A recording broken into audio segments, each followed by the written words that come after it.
Hello and welcome back to my another tutorial. In this tutorial I am going to share with you how to check driver version in your Windows 11. So let's take a look how to do that.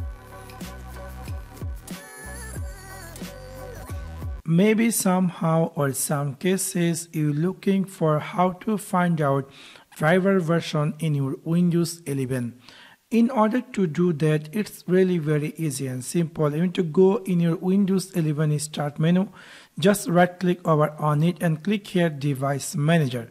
After click over Device Manager, we will see all the devices connected in our PC or laptop. So if you decide to find out any software driver version, you can just simply right click over on that driver and click here Properties and click here Driver, and you will see the driver version. So in this simple way you can easily find out driver version in your Windows 11.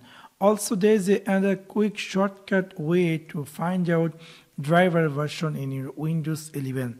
For that you need to go in your Windows 11 search bar and type here POWER, and then you will find here Windows PowerShell.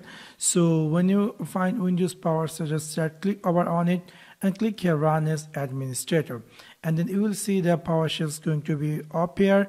You will get in my video description a command. Simply copy that command and paste it over here and hit enter, and you will see all our connected driver version in our Windows 11. So in this simple way you can easily find out driver version in your Windows 11. So that's for now. Thanks for watching my video. See you next one. Peace.